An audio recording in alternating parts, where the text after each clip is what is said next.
Voilà, merci, bonjour. Donc, on vient de Mulhouse, c'est pas en France, mais juste à côté, en Alsace. Et nous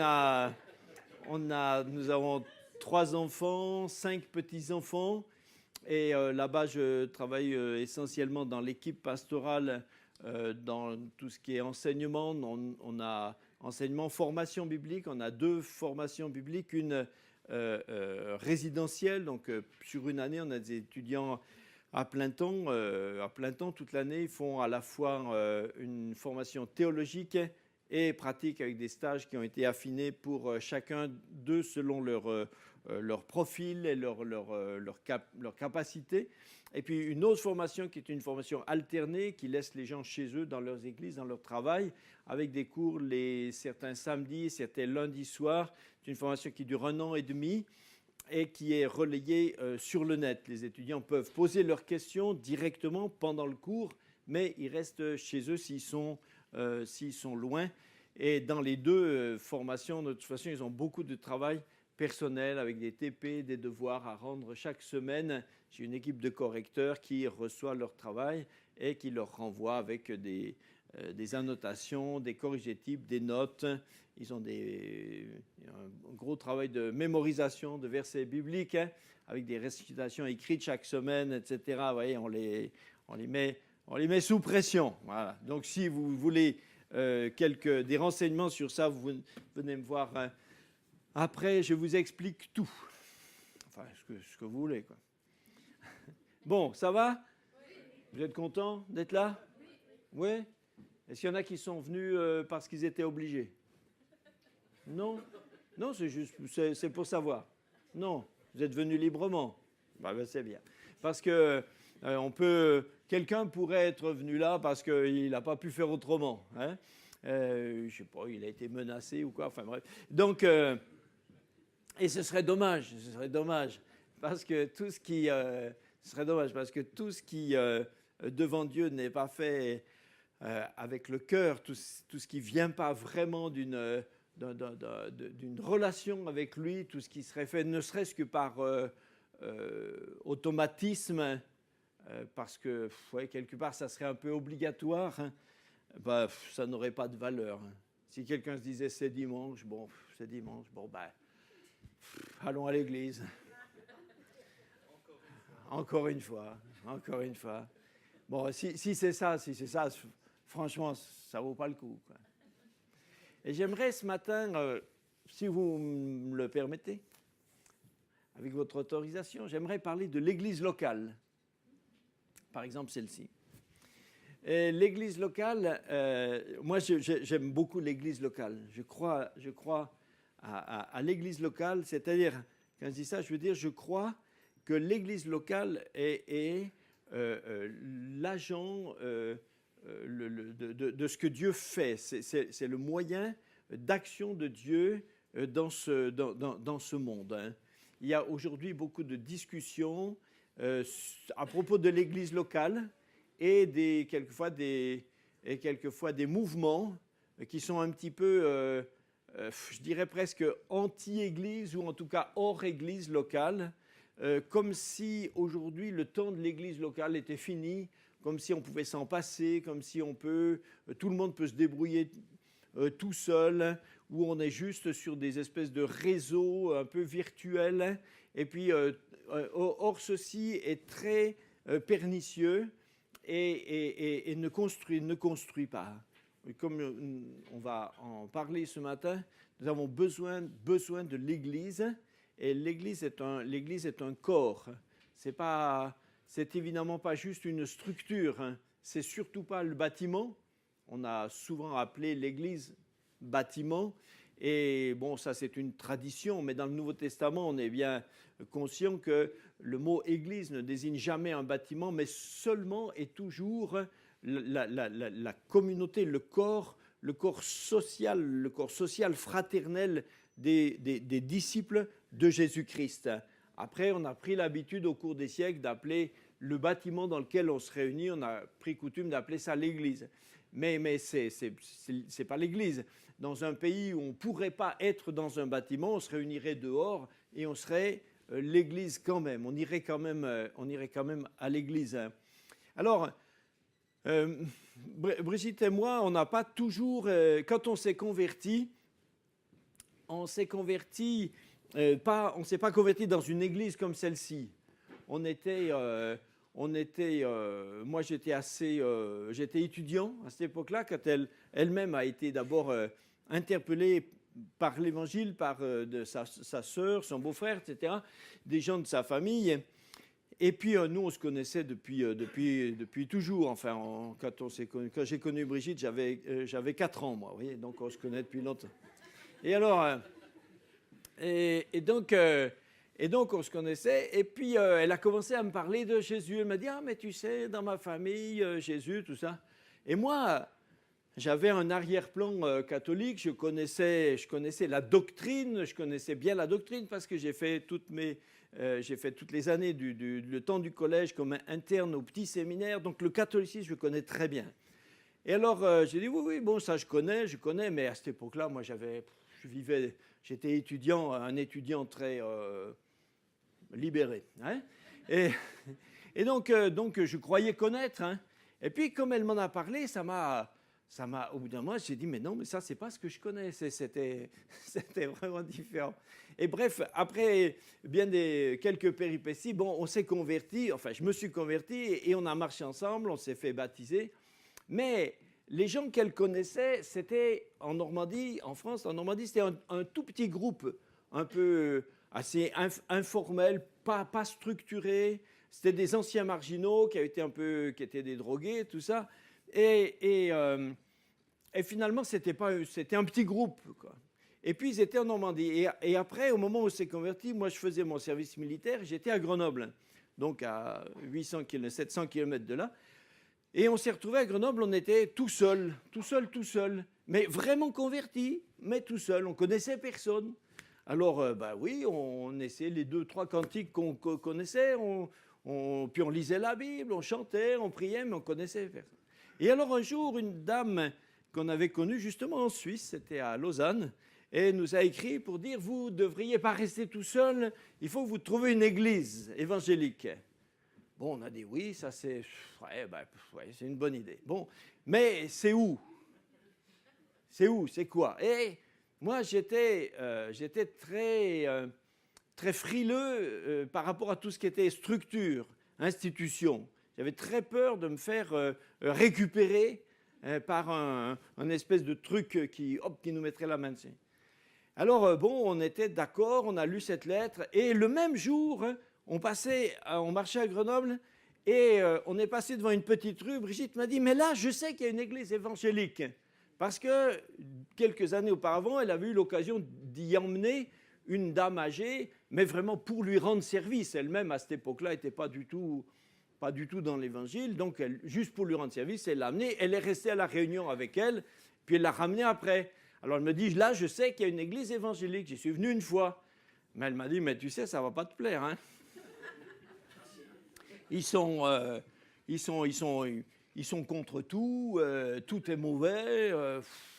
Bon, j'ai dit, écoute, on ne sait pas, on y va, hein, on va aller. Alors le lendemain, on est allé, mais on était méfiants.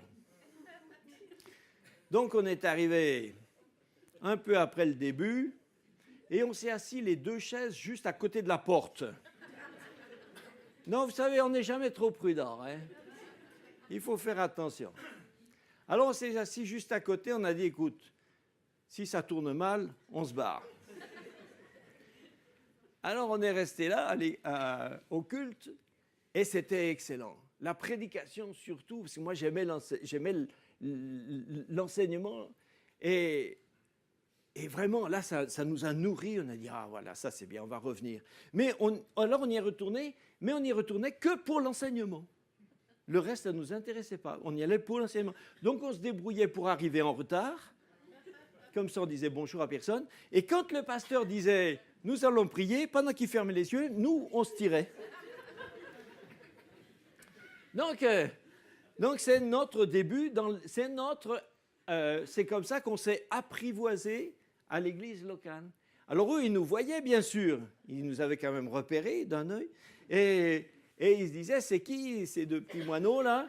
Donc, ils essayaient, mais on ne se laissait pas faire. Et un jour, le pasteur a fait plus fort, parce que dans l'église, il y avait 2 portes. Il y avait une porte devant et une porte derrière. Et alors pendant que la prière de la fin, on commençait à sortir, lui s'est dépêché, il est sorti par l'autre porte, et quand on est sorti, il nous a dit « Bonjour ». Bon, on n'était pas sauvages, donc on a dit bonjour, tout ça, et puis petit à petit, comme ça, petit à petit, doucement, ils nous ont apprivoisés, quoi.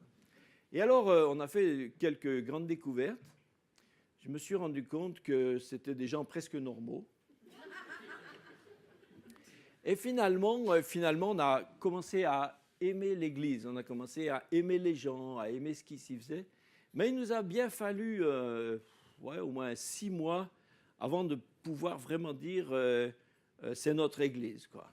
Et si on avait essayé, s'ils avaient essayé d'aller plus vite, s'ils avaient essayé de nous récupérer, si une moindre fois quelqu'un m'avait dit que je devais ou que j'aurais dû, il ne me voyait plus. Hein. Donc l'église locale, c'est pas... Et pourtant on aimait le Seigneur, hein. On était vraiment convertis de toute notre vie, quoi. Mais on avait besoin d'apprendre ce que c'est que l'église locale. C'est pas intuitif, l'église. C'est pas intuitif, c'est quelque chose que Dieu a créé par définition, c'est un mystère. Il faut que le Saint-Esprit nous révèle l'église pour qu'on sache ce qu'est l'église. Si vous ne connaissez l'église que par tradition, que dans votre background, si c'est seulement culturel, vous ne connaissez pas l'église et vous risquez d'avoir sur l'église des idées extrêmement confuses, mélangées. Il faut que le Saint-Esprit nous montre ce que c'est que l'Église. L'Église, c'est Christ qui l'a construit. C'est quelque chose de nouveau. Hein, Matthieu 16, 18, Jésus a dit « Je bâtirai mon Église ». Donc c'est lui qui bâtit l'Église. Personne ne bâtit l'Église. Ce n'est pas Philippe qui bâtit l'Église. Ce n'est pas moi qui bâtis l'Église. Personne ne bâtit l'Église. Jésus a dit « Je bâtirai mon Église ». C'est son Église. L'Église n'appartient jamais à personne. Elle n'appartient pas à une fédération, elle n'appartient pas à une structure, elle n'appartient pas à une association, elle n'appartient pas au corps pastoral. L'Église, c'est l'Église de Jésus-Christ. Jésus dit « Je bâtirai mon Église ». Mais quand il a dit ça, il l'a dit comme quelque chose qui est sûr et certain. C'est une construction, donc c'est quelque chose qui est en cours. Et il a dit que toutes les puissances méchantes ne pourraient pas gagner sur elle. L'Église est d'ores et déjà vainqueur. C'est elle qui est vainqueur, parce qu'elle est en Christ. Jésus a dit « Je bâtirai mon Église ». Dans ce sens-là, l'Église est unique. C'est une seule Église. En général, quand on parle de l'Église dans ce sens-là, on l'écrit avec un E majuscule. C'est l'Église universelle. C'est l'Église de Jésus-Christ. Elle est sur la face de toute la terre et elle est même extratemporelle. Nous sommes unis avec les croyants des générations précédentes aussi. Mais le Nouveau Testament parle aussi des églises. Et alors, dans ce sens-là, on l'écrit souvent avec un E minuscule. C'est l'église locale. C'est pour ça que le Nouveau Testament parle de l'église qui était à Jérusalem, de l'église d'Antioche, de l'église de Corinthe. Chaque église locale est un peu un résumé du corps de Christ. Paul dit aux Corinthiens, par exemple, il leur dit « Vous êtes le corps de Christ ». Il sait bien que ce n'est pas tout le corps de Christ qui était uniquement dans l'église locale de Corinthe. Mais même écrivant à cette seule église-là, il leur dit « Vous êtes le corps de Christ ». Et on peut le dire de chaque église locale. Nous sommes le corps de Christ. Christ est la tête, mais nous sommes son corps. La Bible parle, donc il faut que j'aille vite, Acte 14, 23, essayez d'écouter rapidement pour qu'on avance. Acte 14, 23, la Bible parle des églises. Des églises. Alors voilà, ma question de ce matin, il faut que j'arrive à ma question après cette introduction. Ma question, aimez-vous votre église ? Oui, alors il y a eu oui, ceux qui ont dit oui, je note. Aimez-vous votre église ? Bon, c'est mieux déjà. Pourquoi est-ce que vous aimez l'Église? Parce qu'elle est parfaite, parce qu'elle n'a aucun défaut, parce qu'elle est... Non, ben non, non. Vous aimez votre Église, hein, bien qu'elle ait des défauts, hein, d'accord? Elle a sûrement des défauts, des limites, mais vous l'aimez quand même. Vous l'aimez quand même. Dans un couple, est-ce qu'un mari et sa femme s'aiment seulement à condition qu'ils soient tous les deux sans défaut? Ben non, alors il vaut mieux pas se marier. Hein. Mais on s'aime même si on reconnaît, on identifie l'un chez l'autre des défauts. En général, chacun trouve que c'est l'autre qui a des défauts. Mais on s'aime quand même. Et dans les relations parents-enfants, c'est la même chose. Les parents aiment leurs enfants, même s'ils reconnaissent qu'ils ont des défauts. Les enfants tout petits sont dans l'illusion de croire que leurs parents sont parfaits. Mais rapidement, leurs yeux se dessillent et ils se rendent compte que leurs parents ont aussi des défauts. Mais ce n'est pas pour ça qu'ils cessent de les aimer. Ils les aiment quand même. Et on peut reconnaître que dans l'Église, a des défauts, que l'Église a des manques, qu'elle a des limites, qu'elle devrait ceci, qu'elle devrait... C'est là.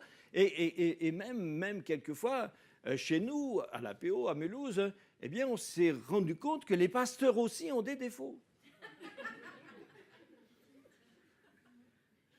Mais je n'en dirai pas plus. Alors, finalement, savez-vous pourquoi votre Église est imparfaite? Ben parce que vous en faites partie.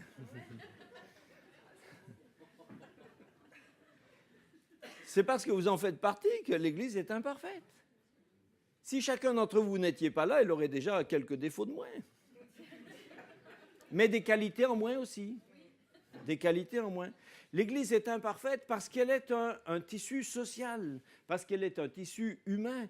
Même si nous sommes chacun sauvés, rachetés, nous avons été transformés, mais nous sommes encore en cours de fabrication. Et aimer l'Église, vivre dans l'Église, vivre l'Église, travailler l'Église, c'est toujours un défi. Comme toutes les relations humaines sont des défis, sauf si elles sont extrêmement superficielles. Quand tout est très, très superficiel, bien sûr, il n'y a pas de problème. Vous allez chez le boulanger, donnez-moi une baguette, merci, combien, bonne journée. Voilà, ça, ce n'est pas un défi, mais parce que c'est superficiel. Mais dès qu'on est dans du réel, dès qu'on est dans du vécu, dès que ça s'incarne, alors effectivement, il y a tout de suite des difficultés. Et il nous faut apprendre à voir chez nos frères et sœurs, ici présents, il nous faut voir leurs limites, leurs défauts, mais voir leurs qualités, leurs opportunités, les talents, les dons, toutes les richesses que Dieu a mis en eux pour qu'ils puissent, pour qu'on puisse les apprécier comme ça. Oui, on peut voir que l'autre a des défauts, mais on peut l'aimer quand même. Vous pouvez vous tourner tout de suite vers votre voisin, vous lui dites, eh bien écoute, je t'aime quand même. Hein? Voilà. Voilà. Voilà. Voilà. Nous pouvons, on peut juste vivre l'Église, on peut juste vivre l'Église en venant à l'Église, ou on peut vivre l'Église de l'intérieur, hein. Faire rentrer l'Église en nous-mêmes. Aimer les frères et sœurs, c'est pas aimer la structure, mais c'est aimer les personnes et les faire rentrer dans notre cœur.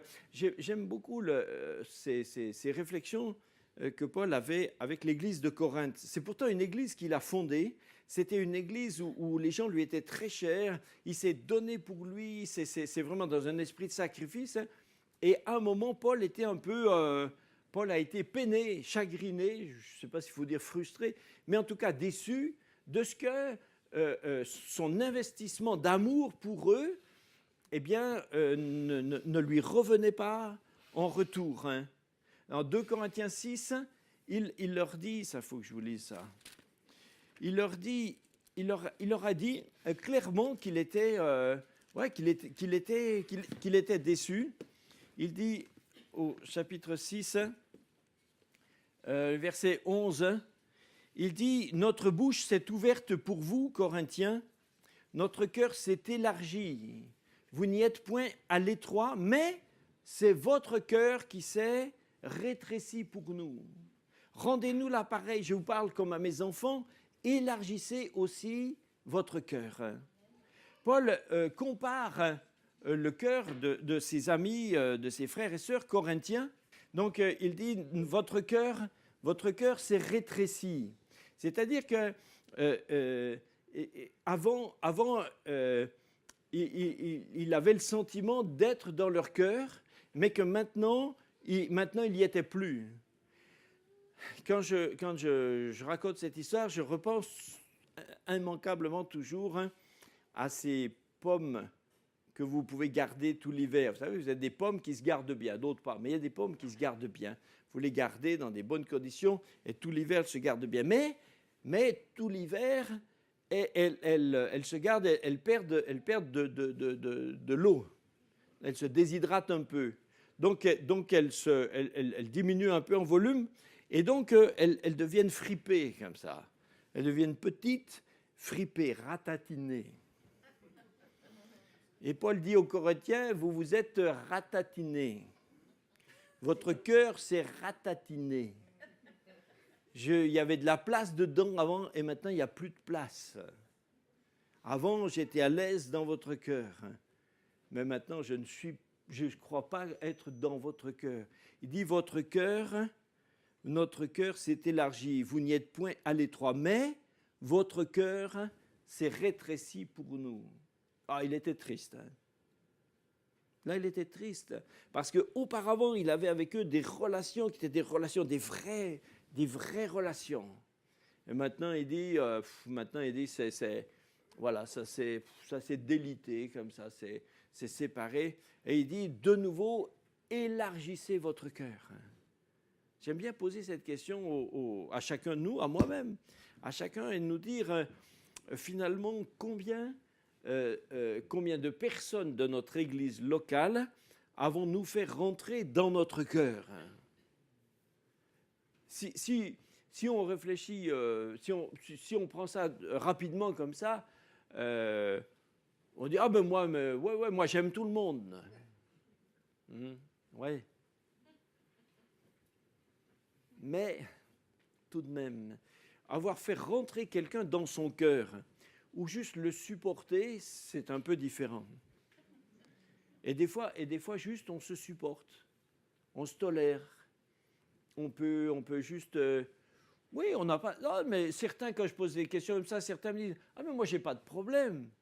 Oui, c'est déjà bien de ne pas avoir de problème avec les frères et sœurs, mais ça ne veut pas dire qu'on les aime, ça ne veut pas dire qu'on les a fait rentrer dans notre cœur, ça ne veut pas dire qu'on est un avec. Ça veut juste dire qu'on est dans une situation d'armistice. Mais ça, c'est pas de l'amour. Voyez ?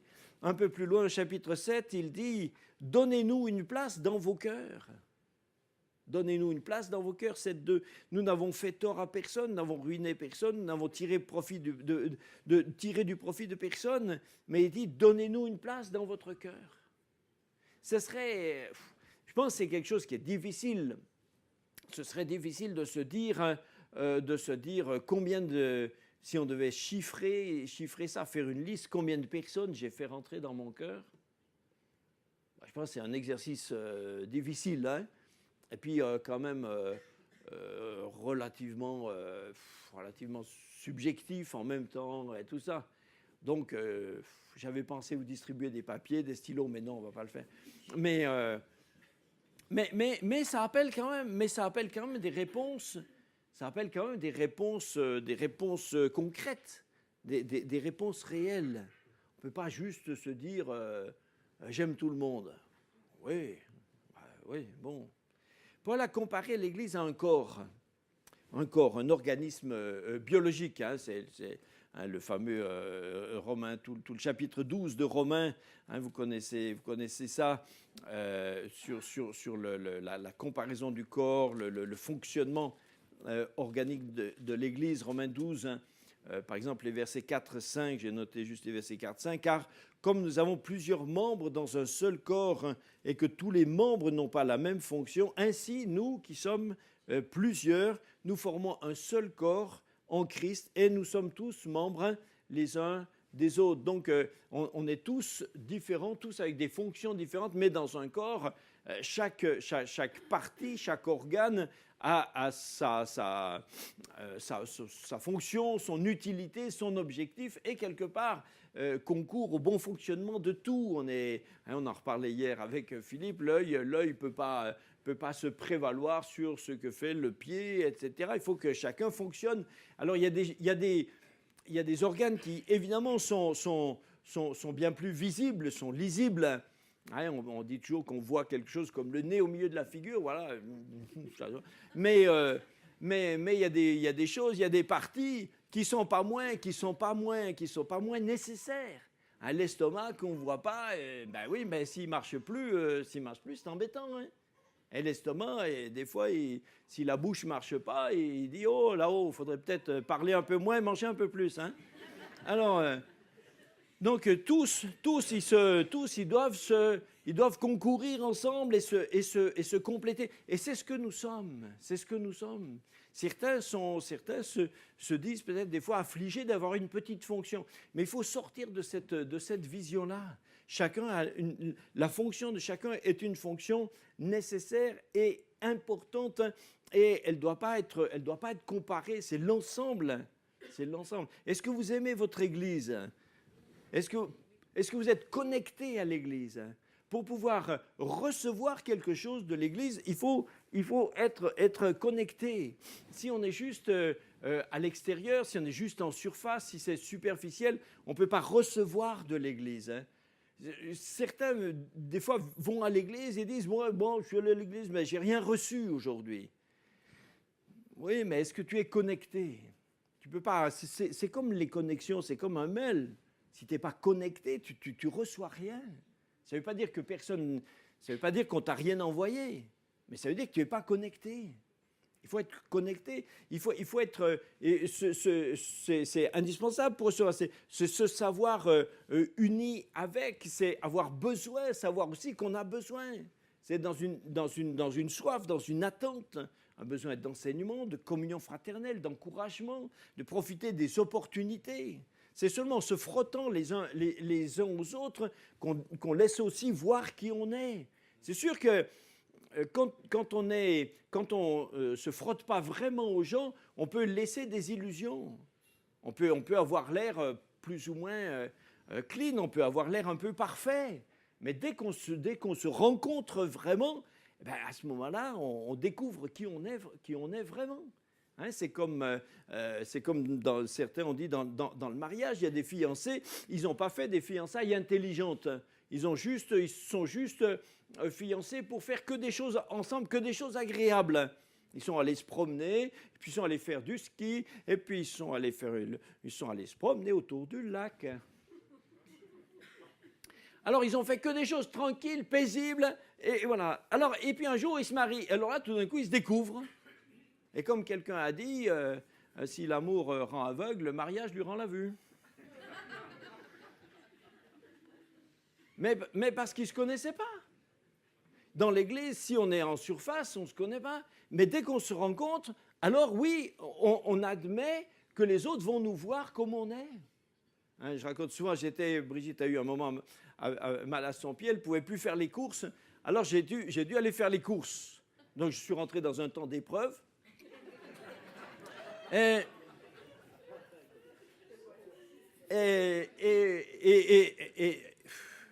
franchement, faire les courses, ça me saoule. Alors, ça me saoule. Et alors, j'étais un jour comme ça, je ne sais plus où, dans un Leclerc, je ne sais pas quoi, j'avais fait mes courses, je mets tout stock, c'est vrai. Donc, j'attendais à la caisse qui, bien sûr, s'est bloquée parce que le truc, enfin, voilà. Et c'est pour moi, c'est obligé. Et alors, donc j'étais là, j'attendais. Et puis, le problème à Mulhouse, c'est qu'on est connu de beaucoup de gens. Et alors, il y a une dame qui est passée, une dame de l'église, qui passe avec son petit garçon. Et elle me dit, alors, oh, bonjour sœur, j'avais l'air... Et je lui dis, ah, vous m'avez vu? Elle m'a dit, non, c'est mon fils qui vous a vu d'abord. Il m'a dit, oh, regarde à la caisse là-bas. Mais c'est Jean-Marie, regarde comme il a l'air triste.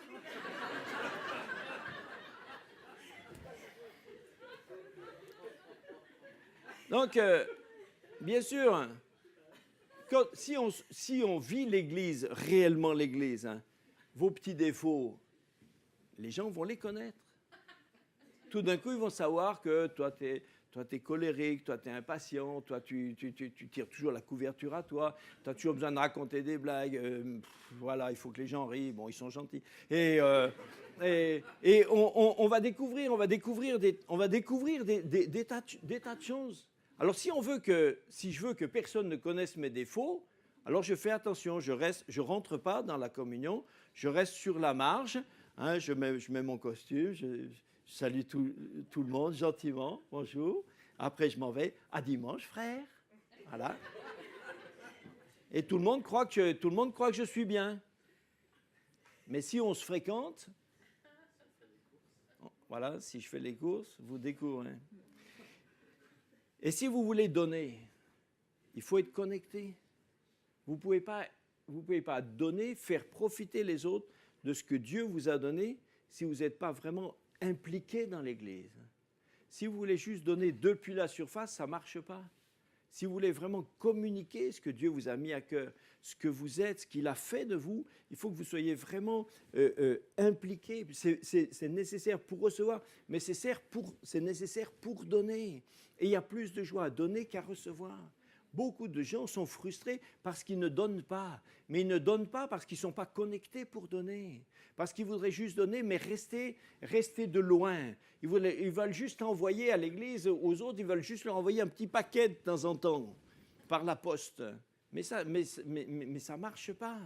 Il faut que vous entriez dans une vraie relation avec les autres. Il faut vous mettre à l'œuvre. Frères et sœurs, aimer l'Église, c'est aimer Jésus parce que Jésus est la tête de l'Église. Vous avez réfléchi à ça. Souvent on dit Christ est la tête de l'Église. Hein. Et du coup, nous qui sommes le corps, il nous est indispensable un corps sans tête. C'est pas joli, hein? Mais est-ce que vous avez fait attention que autant nous avons corps de Christ, nous avons besoin de Christ comme étant notre tête, mais autant lui, il a besoin du corps. Ça, c'est extraordinaire. C'est plus facile de comprendre que nous sommes avec lui dans une relation où il nous est indispensable, mais ça veut dire que pour lui, nous lui sommes tout autant indispensables. Parce que Christ ne peut pas exister comme une tête sans corps. Donc Jésus a lui-même créé une situation dans laquelle l'Église lui est devenue indispensable. Comme pour nous, il nous est indispensable. C'est forcément réciproque. Donc, si quelqu'un dit, pourquoi je dis ça? Parce que si quelqu'un dit, moi j'aime Jésus-Christ, mais l'Église non. Et ça, c'est une illusion que beaucoup de gens ont. Ils disent, oui, Jésus, lui, il est parfait, mais l'Église, non, l'Église, moi, je suis juste avec Jésus. Eh bien, c'est impossible. C'est radicalement impossible. Parce que aimer Jésus, c'est forcément aimer le corps, la vie de Christ tout entier. Vous ne pouvez pas aimer quelqu'un en disant, j'aime juste sa tête. Vous aimez ça, vous imaginez ça dans un couple? Un gars, un gars ou une fille, il dit à son mari, à sa femme, j'aime juste ta tête. Big. C'est impossible. Les chrétiens qui disent j'aime Jésus mais pas l'Église sont en totale contradiction avec eux-mêmes. C'est impossible. Si vous aimez Jésus, forcément vous aimez Jésus tête et corps. Donc vous aimez l'Église. Si vous avez un problème avec l'Église, il vaut mieux l'identifier, dire j'ai un problème avec l'Église. Alors déjà, rien qu'en l'identifiant, vous êtes déjà, je ne dis pas sur la voie de la guérison, mais au moins vous avez posé un diagnostic. Vous allez pouvoir au moins rechercher ce qu'il faut faire pour arriver à être guéri. Je comprends que des tas de gens, et des problèmes avec l'Église locale. Parce que l'Église locale, à cause des défauts dont on a parlé tout à l'heure, on a parlé ça comme ça un peu en plaisantant, comme si c'était des petits défauts, mais des fois c'est des défauts majeurs. Des fois, ce sont des défauts cuisants. Des fois, il y a des gens qui sont sortis des églises. Ils étaient démolis, ils étaient détruits, ils étaient laminés. Certains ont été cabossés pendant des années à cause des défauts des églises locales. Alors quand finalement, ils y reviennent sur la pointe des pieds, ils sont écorchés vifs. Dès qu'ils arrivent dans une église, ils regardent, dès qu'on leur dit un truc de travers, ils disent « ça va encore être la même chose ». Et de nouveau, tout leur malaise, leurs angoisses leur remontent, ils se barrent. C'est pourquoi l'Église est aussi un endroit de restructuration, de guérison. C'est un endroit où forcément on se fait de la relation d'aide, par structure ou pas par structure, mais en tout cas par relation, par communication, par contact, par symbiose. Chacun est là dans l'Église pour être guéri. Chacun a besoin d'être guéri et de guérir les autres. Parce que le Seigneur nous appelle à ça. On ne peut pas dire j'aime l'Église, mais j'aime Jésus, mais l'Église, je m'en fous. Ce n'est pas possible. C'est pas possible. Christ, c'est le corps et la tête. C'est Jésus-Christ. Donc il faut que Dieu nous rende capables, par son Saint-Esprit, de servir dans l'Église. Vous voyez, nous, à Mulhouse, on a notre culte, et nos cultes sont sur le net. Donc on est très content parce que ça aide, ça rend un service, je crois, un service vraiment immense à des tas de gens. Mais on redit bien à tous ces gens qui sont des internautes, on leur dit, l'Église, ça ne peut pas être l'Église virtuelle. L'Église sur le net, ça n'existe pas. C'est une sottise. Ça n'existe pas. Parce que l'Église, c'est forcément une implication. L'Église, on ne peut pas regarder l'Église dans un écran. On a l'adoration, on peut y participer, on a l'enseignement. Mais l'Église, après, c'est la vie.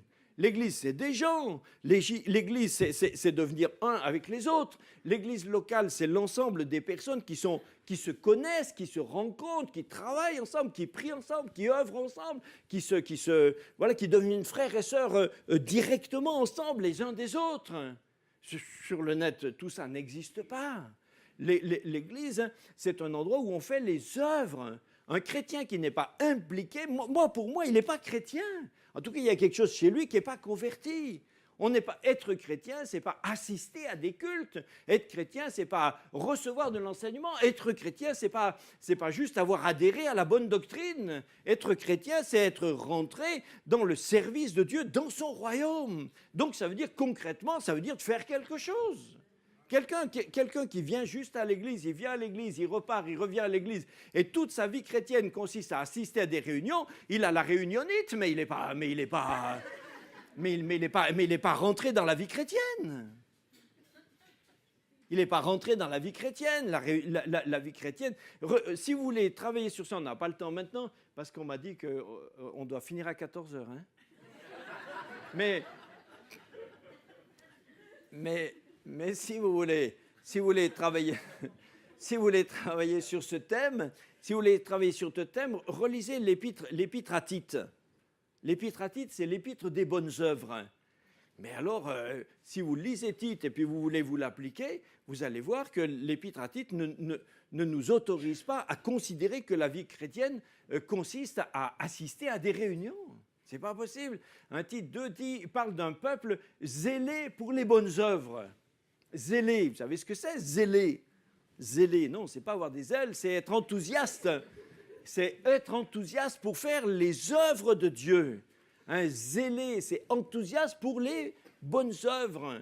Alors les bonnes œuvres, je ne sais pas, en Suisse, en France, le terme les bonnes œuvres, c'est presque un peu devenu un peu péjoratif. Parce que ça fait un peu paternaliste, c'est les trucs dans le temps, on faisait des bonnes œuvres. C'était un peu, voilà.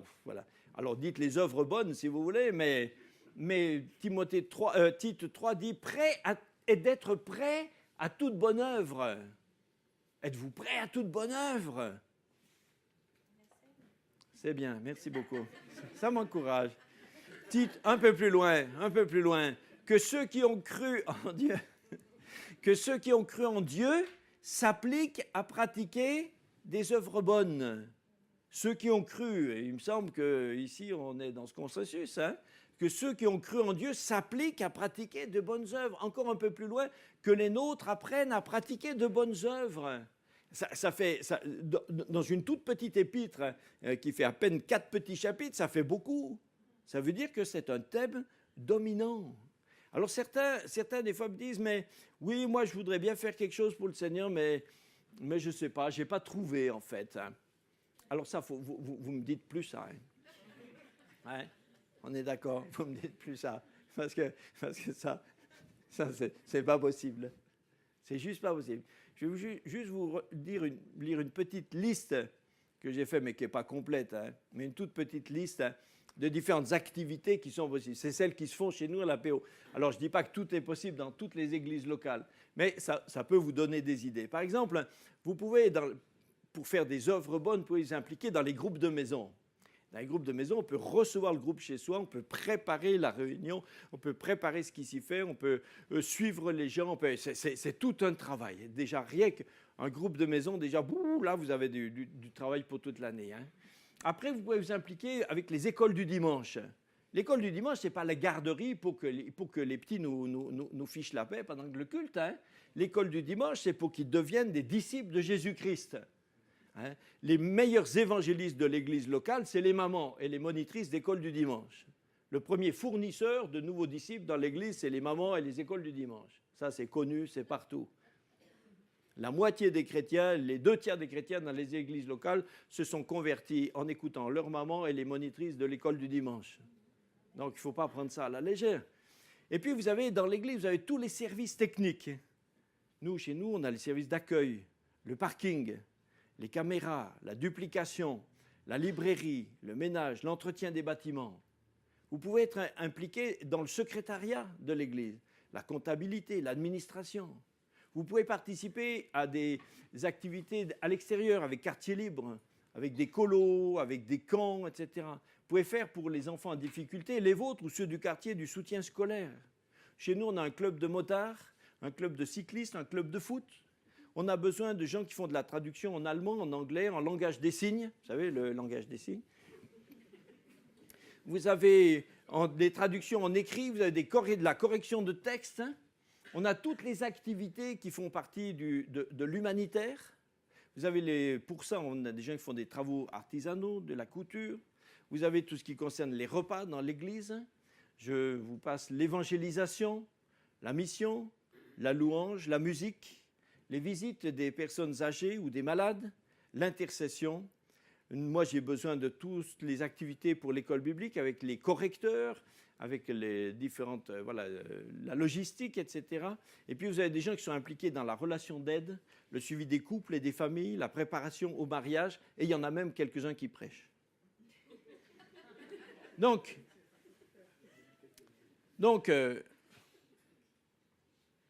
et c'est une liste qui n'est pas du tout exhaustive. Hein. Alors, si quelqu'un vient me dire, écoutez, moi, frère, j'aurais bien fait quelque chose, mais franchement, je n'ai pas trouvé. Alors, soit il n'est pas honnête, soit il est menteur. Mais ce n'est pas possible.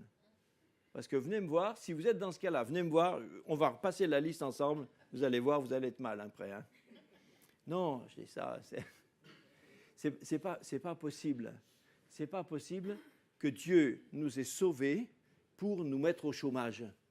Le chômage, c'est une invention des sociétés capitalistes. Mais dans le royaume de Dieu, il n'y en a pas. La seule société sans chômage, c'est le royaume de Dieu.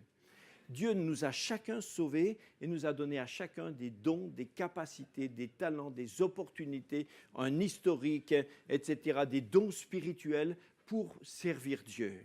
Si vous n'êtes pas encore impliqué parce que vous ne saviez pas ce que vous deviez faire, ça se comprend très bien, il n'y a pas de problème. Et puis je n'ai pas voulu dire que la vie chrétienne est une espèce de marathon, un marathon de bonnes œuvres, comme s'il fallait être forcément hyper actif. Ce n'est pas ça que je veux dire. Je veux juste dire que chacun d'entre nous, nous sommes face à des défis, mais ce sont de bons défis, ce sont des saints défis. Ce sont des défis de service qui ne sont pas faits pour nous écraser, qui ne sont pas faits pour nous peser, qui ne sont pas faits pour nous rendre la vie amère, mais qui sont faits qui sont en même temps faits pour le service des autres et qui seront aussi notre propre épanouissement. Frères et sœurs, moi je plaide, chaque fois que je peux, je plaide pour l'Église locale. Jésus viendra chercher son Église. Ne vous laissez pas attirer par ces espèces de sirènes qui clament des espèces de mouvements dans lesquels tout le monde est devenu mature du jour où il s'est converti, dans lequel il n'y a plus de fonction, plus personne, tout le monde sait tout, il n'y a plus besoin d'enseigner personne, etc. Jésus n'a pas dit ça, le Saint-Esprit n'a pas dit ça, le Nouveau Testament n'a pas dit ça. Donc, il peut y avoir vous avez pu connaître des mauvais modèles, vous avez pu connaître peut-être même des ministères, des pasteurs, des enseignants qui n'étaient pas bons, qui étaient dominateurs. Tout ça peut exister. Mais ce n'est pas parce qu'il existe des faux billets que la vraie monnaie n'existe pas.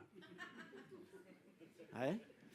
Donc, il nous faut revenir à la vérité. Il faut revenir au vrai et avec simplicité de cœur dire « Seigneur, qu'est-ce que tu veux que je fasse ?» Mais pas faire pour faire. Qu'est-ce que tu veux que je sois dans l'Église ? Combien j'ai fait rentrer de personnes dans mon cœur ? Et combien je vais en faire rentrer d'autres dans les temps qui viennent ? On ne peut pas juste se contenter de relations superficielles, des relations comme ça, juste polies, civilisées. Hein, des relations de civilité. Non, nous allons devenir, si nous sommes des frères et sœurs, hein, alors il ne faut pas que le mot frère et sœur soit juste une espèce de titre civil. Dans certaines sociétés, on s'est dit camarade, dans d'autres, on a dit, je ne sais pas, dans la Révolution française, on disait le ci-devant Philippe. Mais maintenant, nous sommes des frères et des sœurs. Donc, frères et sœurs, c'est un terme très fort. Très fort. Nous avons le même papa dans le ciel, le même père. Hein.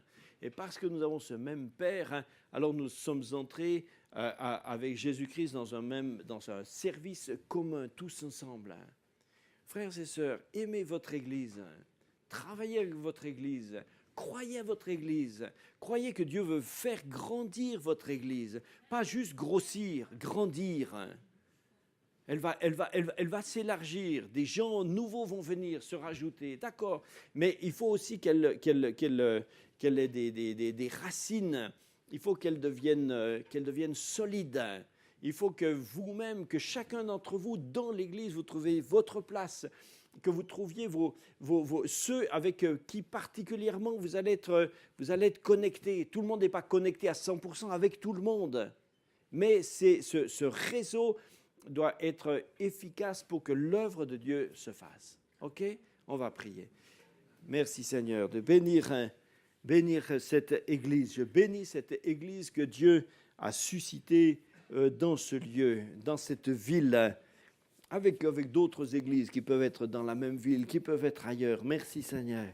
Mais Seigneur, je te bénis pour ce corps de Christ qui était ici dans cette salle présentement. Merci Seigneur, merci pour tous les frères et sœurs qui en sont des membres.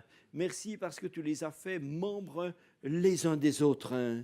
Merci Seigneur, ils sont membres les uns des autres. Ils se reconnaissent comme étant membres les uns des autres. Je te prie Seigneur que dans ce réseau familial magnifique, il n'y a aucune rupture, aucune coupure, aucune division, dissension, mais que vraiment ce soit vraiment un seul corps, une même âme, un même cœur, un même esprit, pour que ce soit une même œuvre de Dieu qui s'accomplisse. Je te prie, Seigneur, pour ceux qui particulièrement ont pu être dans le passé, ont pu être réticents à l'Église de Christ, parce que des choses ont été difficiles pour eux. Mais Seigneur, je te prie que le Saint-Esprit vraiment puisse maintenant les guérir, qu'ils puissent être consolés, qu'ils puissent, comme avec la grâce miraculeuse de Dieu, qu'ils puissent oublier ce qui est en arrière et regarder ce qui est en avant. Merci Seigneur. Je te prie de bénir particulièrement Philippe et son épouse et tous ceux qui l'aident dans le travail de berger de cette équipe, toute cette équipe. Merci Seigneur. Bénis-les, garde-les. Garde-les dans toute l'intégrité de leur vie, de leur corps, de leur santé. Bénis Philippe, Seigneur, donne-lui d'avoir une bonne santé et que tout mot, toute douleur, toute difficulté les quitte, toute cette équipe, au nom de Jésus.